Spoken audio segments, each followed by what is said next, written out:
कि बिहार के private 90% nursing home जो किसी न किसी माफिया, दलाल, एम्बुलेंस, इन लोगों का पैसा लगा हुआ है, जिसको मेडिकल काउंसिल ऑफ इंडिया का उस पर कोई रूल आउटपुट नहीं है। 10% सही डॉक्टर को छोड़ दीजिए, मात्र 10, जहां पर लूट है लेकिन इलाज भी है। लूट पूरा है, लूट ऐसा कोई 1% अस्पताल होगा जहां लूट नहीं होगी, लेकिन 10% डॉक्टर हैं जो मेडिकल काउंसिल ऑफ रूल के तहत अस्पताल खोले हुए हैं, नॉर्म्स के तहत खोले हुए हैं। मैं जानना चाहता हूं कि ये बंद कब होगा। मैं आग्रह करूंगा तेजस्वी यादव जी से कि जितने बिहार में, पटना में खास तौर पर बाईपास में जितना नर्सिंग होम है, बस स्टैंड में, ये सब सेक्सुअल हरासमेंट करते हैं, ये सब इकोनॉमिकल प्रेशर करके शारीरिक, मानसिक, आर्थिक सभी तरह का शोषण करते हैं। जो दूसरा, सभी जिला के सदर अस्पताल से पेशेंट ट्रांसफर करने का पैसा लिया जाता है डॉक्टर के द्वारा। सभी जिला के कुकुरमुत्ते के तरह जो नर्सिंग होम खुला हुआ है, वहां से एम्बुलेंस वाले को पैसा और लड़की परोसा जाता है। एम्बुलेंस वाले को सभी बाईपास से लेके सभी जगह लगभग, मात्र फिर मैं कह रहा हूं 10% डॉक्टर। अब आप को आश्चर्य होगा, ये सबसे बड़ी बात है और मैं इसमें बहुत क्लियर हूं कि एक व्यक्ति जो अच्छे डॉक्टर है उसमें कोई दो मत नहीं है। डॉक्टर तेहरान, जिनको 1 रुपया भी भारत का टैक्स नहीं लगता है, जिनको सब पैसा उनके घर में जमा होता है, अकूट पैसा वो लेते हैं। 7 स्टार 8 स्टार होटल है। मेदांता नीतीश कुमार जी ने अच्छे अस्पताल को लाने का प्रयास किया और अरबों रुपया की जमीन बिना पैसे के दे दी गई। कोई दिक्कत नहीं, एक अच्छा अस्पताल को प्रयास करना चाहिए। इसके पहले पारस को भी लाया गया, एक एमपी के हैं पारस और मेदांता के कंपटीशन में मेदांता ने 7 स्टार होटल बना के मेदांता के भीतर 250 रुपया में छोला भटूरा, 80 रुपया में समोसा, 60 रुपया में पानी, बारिस्ता वहीं खुल गई। कोस्टा बिहार में कहीं नहीं है, लेकिन कोस्टा वहां खुला हुआ है। उसी कोस्टा का सामान लेना है। अब आप हमको एक बात बताइए, अस्पताल को मार दिया जाता है और पेशेंट को, आश्चर्य होगा आपको कि किस तरीके से पटना में बैंक कर्मी की मौत, 26 लाख का बिल परिजनों ने, ये देखिए, मेदांता में 26 लाख का बिल, उसके बाद मौत। मुन्ना राय का 9 लाख का बिल, उसके बाद मौत। 3-3 दिन तक वेंटिलेटर पर रखे जाते, कोई कागज नहीं देता है, डराता है, धमकाता है। वहां डॉक्टर राजीव है, जो वो बिल्कुल, जो डॉक्टर रवि, जो बिल्कुल क्रिमिनल के तरह एटीट्यूड करता है, बाउंसर रखता है, आर्मी मैन रख लिया है। वो पारस से गए हुए हैं, डबल पैसे में पारस ने ले लिया है, पारस से ले गया है डबल पैसे में। आतंक का माहौल पैदा किया गया है। ये देखिए, जयप्रभा, जबकि नाम उनका होना चाहिए बड़े जयप्रभा के नाम से दिया गया। मेदांता बड़ा अक्षर में, अजय प्रभा छोटा अक्षर। ये देखिए, मैं परसों भी मुख्यमंत्री जी से आग्रह किया हूं, डिप्टी सीएम साहब से। मुख्यमंत्री जी बराबर उसकी सराहना करते हैं। हम आग्रह करेंगे मुख्यमंत्री जी को, एक कमेटी बना दिया जो मैदानता और प्राइवेट स्कूल में रहे, प्राइवेट अस्पताल में रहे।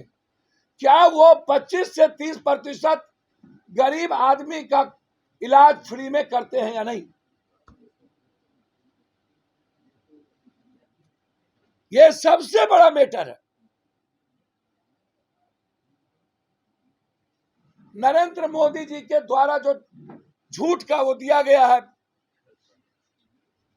कौन सी कहते हैं उसको, आयुष्मान भारत।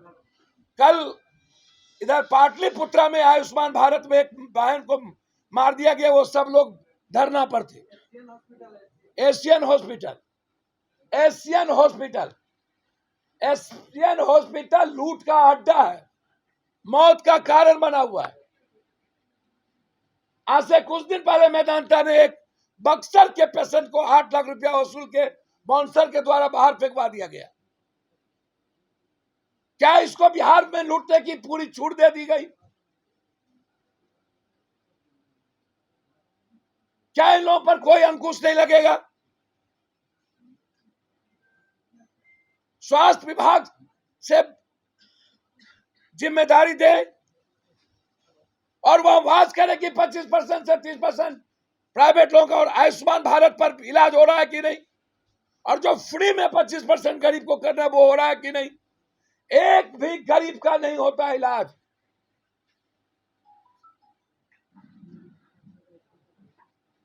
सरकार यदि मेदांता पर अंकुश नहीं लगाई, एशियन पर और ये गलत नर्सिंग होम पर,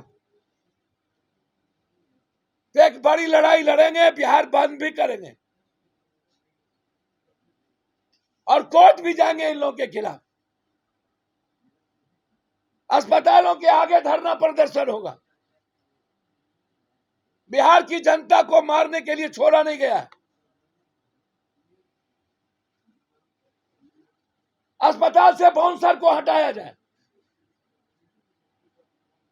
दवाई जहां से लाना हो लाए। वो कहते हैं अस्पताल में ही दवाई लो, यही खाओ, बाहर का खाना नहीं जाने दिया जाता है। कोई बात नहीं, बाहर खाएंगे ना, उसके लिए भी सेट नहीं है।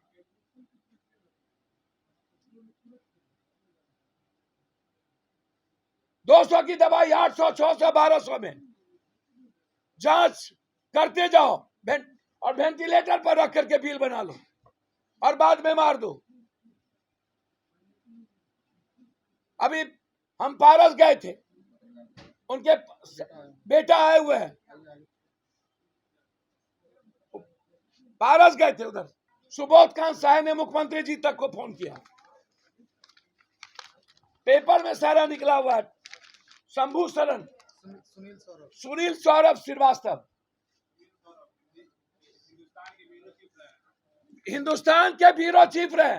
ज्ञान रत्न सम्मान इनको 2018 में मिला है, पत्रकारिता रत्न सम्मान 2019 में मिला है। ज्ञान रत्न सम्मान, पत्रकारिता रत्न सम्मान, हिंदी साहित्य में महत्वपूर्ण योगदान के लिए साहित्य कुसुमकार सम्मान। और वो व्यक्ति आज सारा ऑर्गेनिक फेल हो गया। बाप गए थे वो, चल के बोल रहे थे, फिर उनको 3 दिनों के बाद नली लगा दिया गया, फिर होश आया 3 दिन तक, और अब वो कह रहे नहीं बचेंगे। हिंदुस्तान के ब्यूरो चीफ शंभू सरन, सुनील सौरभ, सुबोध कांत साहब जी ने मुख्यमंत्री तक को फोन किया, किसी ने सूद नहीं ली। आज हमें खबर मिली तो मैं वहां गया। बिल कितना? 11 लाख का बिल, 11 लाख, 11 लाख। शंभू सरन, सुनील सौरभ, सुनील सौरभ, सुनील सौरभ, हिंदुस्तान के ब्यूरो चीफ। आप जिस दिन मेदांता गए थे उसी दिन तेजस्वी यादव से भी आपकी मुलाकात हुई। सर मैंने बिल्कुल रिक्वेस्ट कर दिया, मेदांता ने जिस तरीके से व्यवहार किया, जब तक मैं जिंदा हूं आपके अच्छे कामों का स्वागत करेंगे, लेकिन बिहार लूटने नहीं देंगे। उन्होंने कहा, हमने कह दिया है 25% फ्री में इलाज करना होगा। उन्होंने मुझसे कहा ये बात। कहाँ पहले से है? एक इलाज नहीं होता। मैं यही तो मैंने उस दिन कहा कि वहां कमेटी बैठा दीजिए। आप देखिए कि जब हो रही है नहीं, तरह तरह के लोग हैं, विभिन्न लोग हैं। जब पॉलिटिकल पार्टी पॉलिटिशियन बड़े बड़े माफियाओं को, बालू माफिया को एमएलसी बनाएंगे, अब 47 वाले को, 57 वाले को मोकामा में टिकट देंगे, और पार्टी पूरे बिहार और पूरे उत्तर प्रदेश में लगभग 70% 47 माफिया को टिकट देती है। उसका जिंदाबाद पब्लिक क्यों लगाती है? गोडसे का जिंदाबाद क्यों? हमारे देश में रावण को पूजा जाता है, हमारे देश में गोडसे को पूजा जाता है। नफरत पैदा करने की और इस तरह की पार्टी पॉलिटिशियन ने किया है, ये गलत है। अपराधी, माफिया, आतंकवादी का नारा नहीं लगना चाहिए और उससे चुनाव लड़ना से वंचित रखना चाहिए, टिकट नहीं देना चाहिए। कोई हो, लेकिन जब एक्शन का रिएक्शन, जोगी जिंदाबाद हो सकता है, ब्रजेश सिंह जिंदाबाद हो सकता है, शंकर जिंदाबाद हो सकता है, ब्रजभूषण जिंदाबाद हो सकता है, विनीत जिंदाबाद हो सकता है, मोकामा में 47 जिंदाबाद हो सकता है, बालू माफिया जिंदाबाद हो सकता है। तो ऐसे लोग इस देश में हैं जिसकी अपनी सोच होती है, वो किसी का जिंदाबाद लगाता। भाजपा ने गिरफ्तारी की मांग की है, जिन लोगों ने नारेबाजी की। सर, भाजपा का कोई धंधा नहीं है।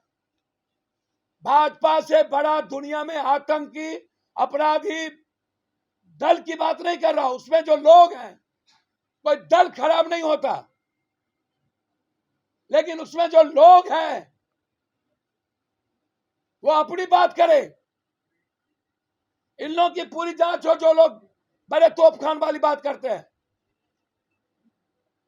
नहीं लग सकता ये नारा, किसी भी अपराधी का नारा नहीं लगाना चाहिए।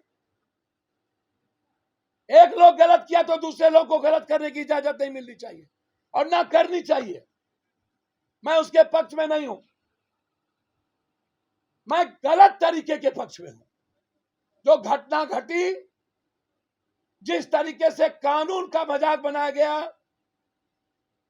हाई कोर्ट, सुप्रीम कोर्ट में यह कह देने के बावजूद, इसलिए मैं सुप्रीम कोर्ट के चीफ जस्टिस से मैं पर्सनली आग्रह करूंगा, उत्तर प्रदेश के सभी इनकाउंटर की पूरी जांच हो।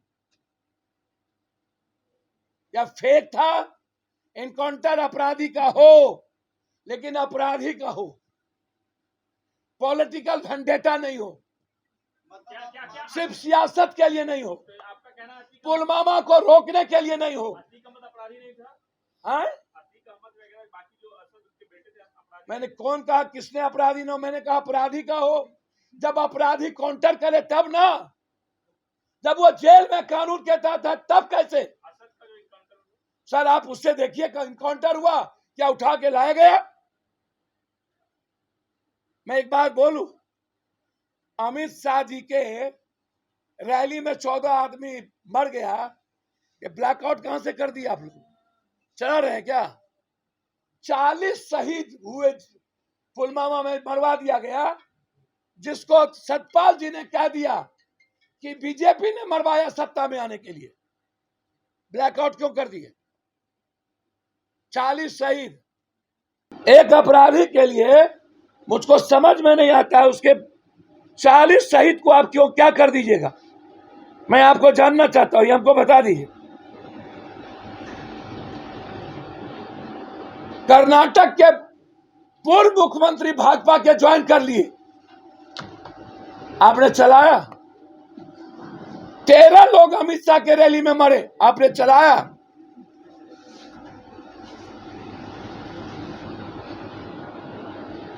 चालीस लोग पुलवामा में मर गए। सतपाल ने कहा मैं हेलीकॉप्टर मांगा, सब कुछ मांगा, नहीं दिया, आपने चलाया। अतीक एक अतीक को कब तक, अतीक के नाम पर भाजपा कब तक 40 लाश को दफन करेगी? कब तक महाराष्ट्र के 13 लाश को दफन करेगी? कब तक अतीक का डर दिखाएगी? वो मारा गया, मरने के बाद भी अतीक को जिंदा रखना भाजपा सिर्फ 24 के लिए, लेकिन 40 शहीद के लिए क्यों नहीं? 40 जवान के लिए क्यों नहीं?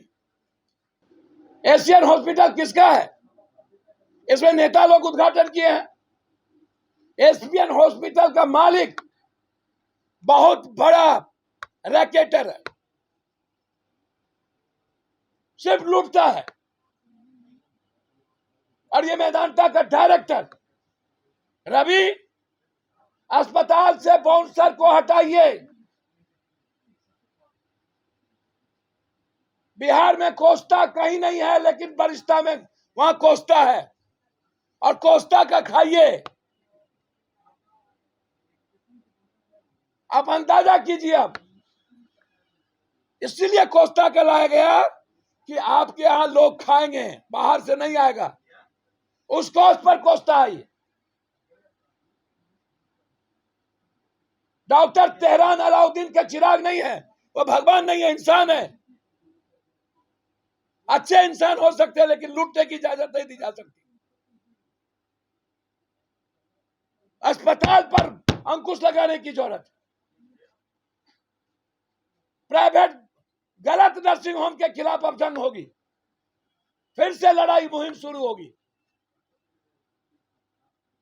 पहले भी आपने शुरू किया था सर, शुरू बचपन में किए थे, 90 में। तब सब जगह बोर्ड लग गई थी। लालू यादव जी से मेरा वैचारिक मतांतर हुआ।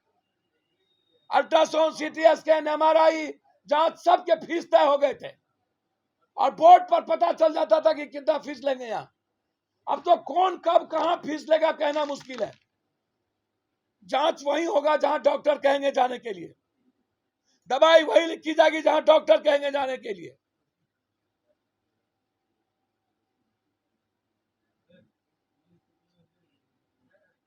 मैं सरकार से मांग करता हूं, कौन सर? सुनील सरन, सौरभ जी को अविलंब वहां से मुक्ति दिलाई जाए, और इसका इलाज हायर सेंटर कहीं दिल्ली बम्बई में कराई जाए।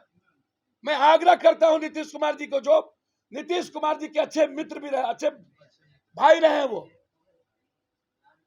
ये उनका बेटा है। क्या आप लोग इस बच्चे के पिता की मदद नहीं करेंगे? प्लीज, मैं हाथ जोड़ता हूं। 11 लाख डॉक्टर ने मुझसे कहा कि अब मैं नहीं बचा पाऊंगा। बताइए, ऑर्गेनिक फेल कर गया।